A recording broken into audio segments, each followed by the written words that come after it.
like we discussed last time. I have said to you, when we're talking about improvement in security, we are not talking about only just in the city. You can't talk about security only in the city.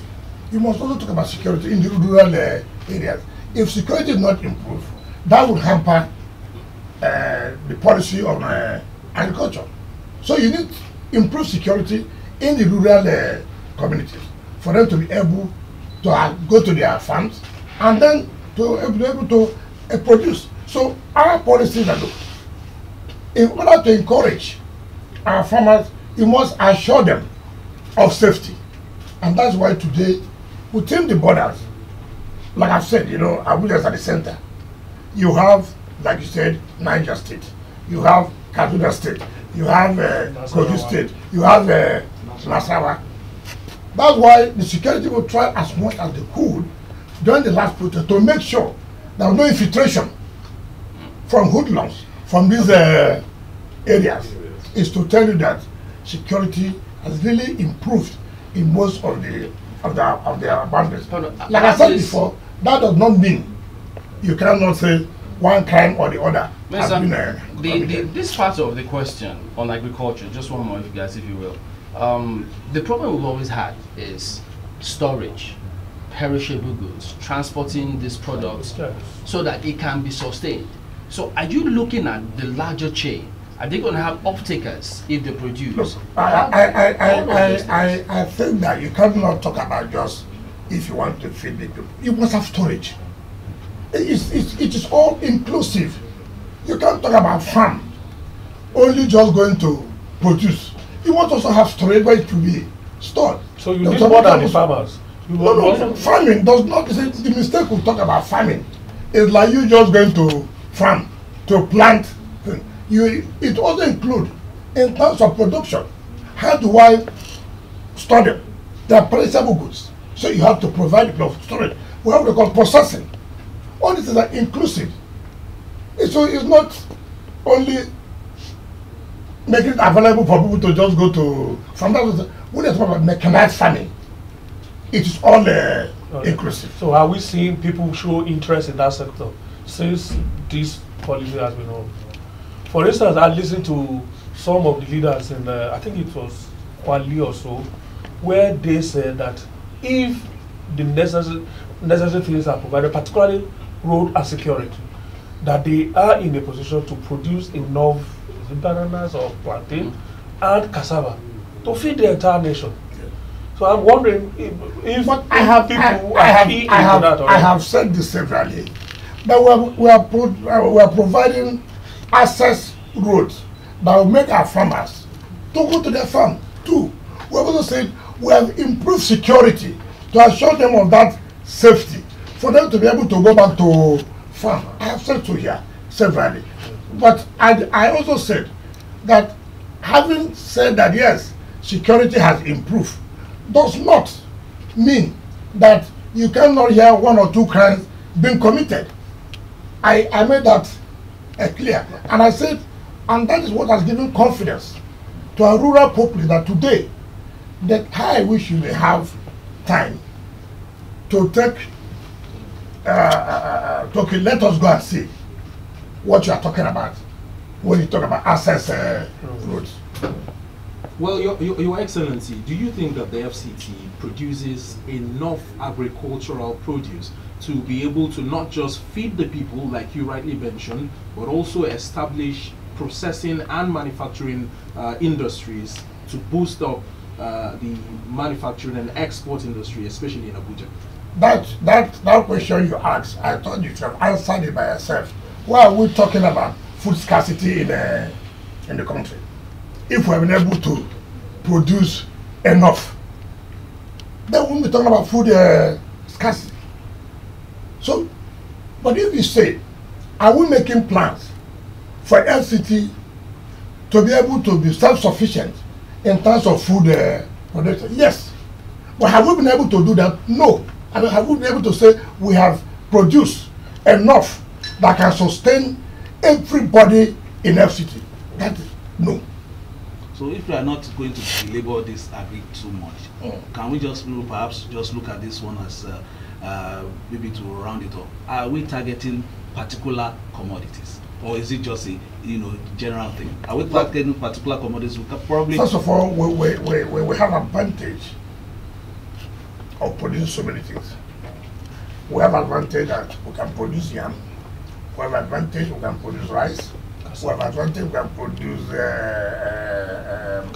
cashew. Cashew. So it will take the ones you know that you'll be able to produce to the point that yes, you'll be satisfied. You cannot say you want to improve. You see, one of the problems we have, take for example, when I went to Plateau, okay, when we were campaigning then, our PDP, there are our PDP primaries. So I went to Plateau to campaign. So that was my first time of going to Plateau. So as we are landing, I said, look, this country is just the best. Look at the weather conditions, the Plateau, look at the land. So for me, I said, I will ask a question. What is the advantage? What do they have as advantage to them than any other state? Take for example, because okay, in this region, I think you have advantage of producing rice. Take for example. In this region, I think you have advantage of producing cassava, for example, because of the type of land you have. My intention is, can we have land? Because land belongs to state government, does not belong to federal government. Take Plateau. Tomatoes,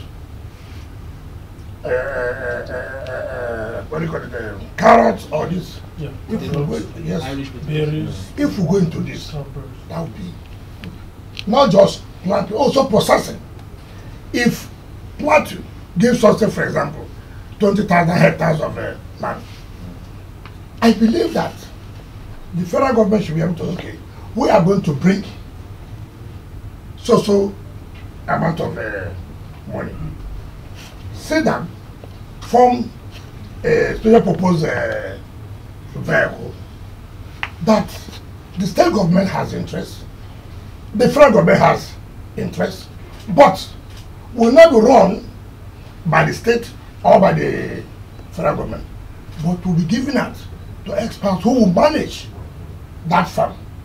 So we are producing just potato and this and that, and then we're doing processing. You go to rivers, for example, what's the advantage? Is it palm oil or is it cassava? Can we have so hectare of land? Government is going to bring the money. Government is not going to give the state the money. Well, government and the state can form a special purpose vehicle for the purpose of producing this in a larger, and even for export. Now, you find that, and that's what concerns me most, when I had, before now, that, look, I was governor then, and then that the central bank has spent over 500 something billion, what do you call it? Anchor. And then I just asked myself, come on, so where's the food? No, are you telling me that if you put 500 something billion naira in farming today, you will not see the commodity? So the point is, you see, let us tell ourselves the truth. Even those who say they are farming, for example, is it really true that they are farming? You know, but see, leadership, and that's why in this country requires sometimes somebody who can say to help. You think it's not true? I don't want to. What I'm trying to say, what I want to say, see, it makes you mad when a country will tell you they spent 580 something billion To grow rice. to grow rice, and then you can't. Sometimes here, flood has taken off the whole thing. I mean, you just. Honorable Minister. I don't want to. You see, these are the things that, but you see, it requires politics is a very, very delicate. So are they political farmers? I don't know what you call it, but what I'm trying to say, to be serious, so you don't attention to You went there, what I'm saying that having had when such figure was read out, I expect that yes, if that money is really put to farming as it was, then we can be talking about hunger. Or rice costing 80,000 we can be talking about that. So it is not, for me, it's not just coming to say that, look, I'm a farmer, I need money. Government should also put up a serious task force that, look, this money does not just go that way. If, if you tell me that you are going to do farming, yes, what period from what period that we expect? Take for example, if it's rice, how long does it take? Do you understand me? Maybe it takes 2 days, for example. I will make sure that 2 days we are seeing the production of the rice. Because if not, you go in for it. And you must be, you see, people must be made to be punished. And that's why it's just like somebody comes here and you pay him mobilization fee, for example, to go and do job. And he comes to give you excuses. That can't happen. That can't happen with me. And that is why every company knows I can wake up from the house, tell my orderly, we are heading to so area now. Tell the director of press, everybody, we are going to so place. I don't give the contractors notice. The moment you give them notice, they prepare. That's what they do. For showmanship. Yes. But when you come, you will know the reality. Yes, work is going on. Work is not going on. Away from agriculture now, let me take you to transportation. And then transportation, I spent 6 months in Abuja, and I looked at the mass transit scheme that you've always talked about. Now private vehicles, account for like 80% of running as commercial vehicles, cabs, unpainted, unmarked vehicles, and that has led to the surge of this one chance, menace of one chance. What are you doing to ameliorate the sufferings of the people for this mass transit scheme? I have said here, and probably it's good that you will forget just to, when you ask about, we're only concentrating in infrastructure. We're not talking about transport. Before I go to rail and then go to the bus terminal, where all the vehicles that apply on the road, you know they are going to social terminal, they know whom you are, whom you are not. I said so here. By the grace of God, we can't just now go to the road and send everybody where you have not made an alternative. You must have to provide alternative, and that alternative is to reduce this level of work, except you take the risk on your own by going on the road. A vehicle you don't know, you are there stops, it's okay. So if anything happens, that is, it's not everywhere. That would be wrong to say it's everywhere. No.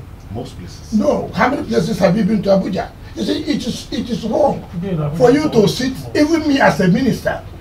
No. Let me clear this. Even me as a minister, how many places can I say, as far as even the city is concerned, that you have been to?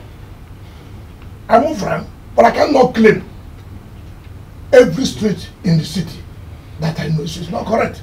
So it will be wrong for you to say everywhere in Abuja. You sit one place or in your street, and then somebody tells you something.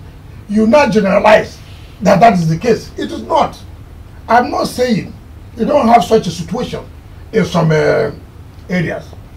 Mind you, some of these crimes we'll talk about. If you look at the crime commission, you look at some areas, there are type of crime that takes place in social area. No one crime you can say, like in the city, it will be difficult, like say where we are. It will be difficult for armed robbers to operate here. You know that? It will be difficult. But it will be easier to operate outside.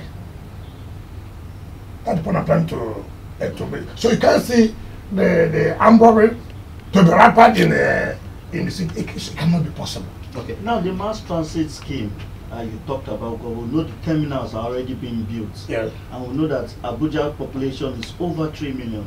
How many, what is the target that your administration is looking at in terms of providing adequate transportation via the mass transit schemes when these terminals are completed? No government can provide such number of vehicles that will be adequate or enough. But you need to partner with private businessmen. No one government can try it to provide everything. It's not possible. It's not possible. That's why we're encouraging. Okay, take for example, we have bought vehicles, and we know that government is not a good businessman. Those vehicles are about 90. We have been debating, what do we do? Some people say, look, why not call the unions, right? And say, look, we are willing to give out this vehicle on so condition. Some people have argued, no, why not take it as part of empowerment? As empowerment how? Say, some of the youths who are doing nothing, why not give them these vehicles for them to go into this work? The argument. People are looking into it, the pros and the cons. We've not been able to take a... So the jury is still out there on this issue? So what? The jury is out on this issue? Yes. Undecided. No. You see, you don't rush into taking decision that way. Yeah, because most of those suggestions have been tried at one time or the other. You see, sometimes when some of you outside, you ask certain you look at it as if you must take a decision immediately. You have to look at the pros and cons before you go into it. Okay. Let me ask you this before we hit the hour. I don't know if it's come to your notice. I mean, I know there's a new tax drive, an initiative in the FCT. But are you aware that there are some people who are doing business in the FCT and even on the streets that are being consistently harassed by, I don't know if they call them Ahmad, but you see people who just always approaching cars. So people don't really know who they are for some reason for the first time. You're talking about tax and tolls. Exactly. Yeah. Is that the initiative? Is that the one Don't go about it. POS. Look. Let us tell ourselves the simple truth. I was away. A colleague of mine, a friend of mine, called me. He's a senior advocate. Said, sir, people came to my office now, trying to hijack all our cars. I said, what is that? Said they're from Transport Secretariat. I said, what is that? I said, give the person the phone. I said, who are you? He said, what are you? He said, park and pay. I said, what do you mean by park and pay? Park car in my house, and I pay. And do you know it was correct? So I called the Transport Secretariat. The mandate secretary. Let's go. Who introduced this park and pay? What does it mean? Who collects the money? Now, unknown to us, there's an agreement between the secretariat and some people who say they are consultants. And then I say, consultant? Then I said, okay, consultant takes 80%. And the state government takes 20%. That's okay. Where is this money being paid? This 20% to government.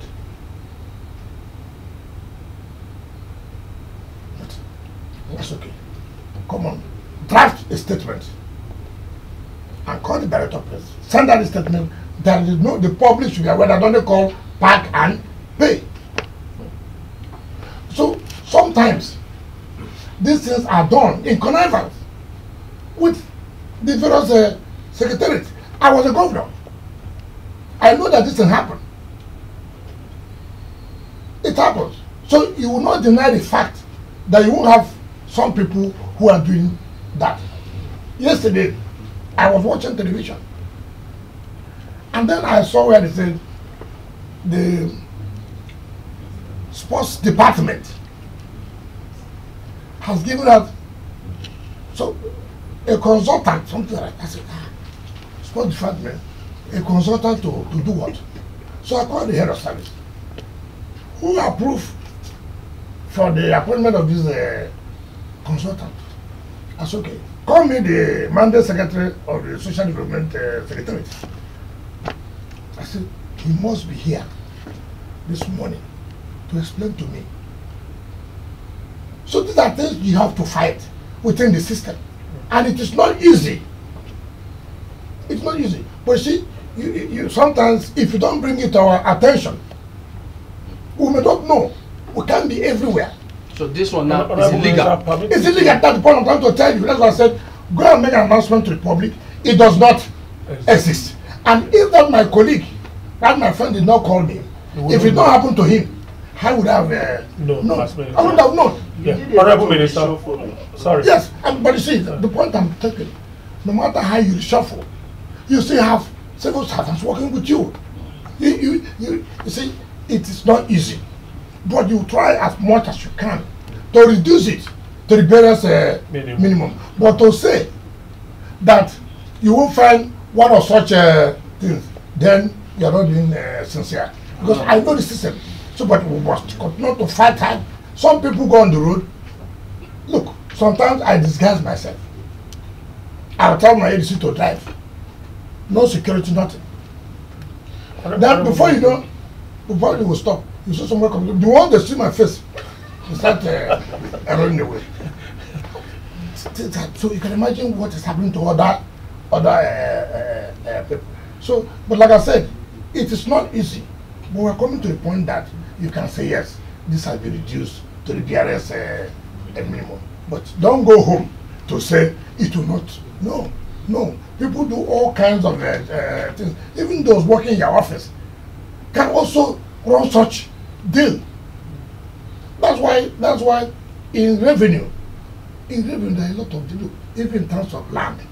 There are a lot of things going on. But you try to stop the ones you can stop. The ones you cannot stop, what do you do? In your office, racketeering is going on.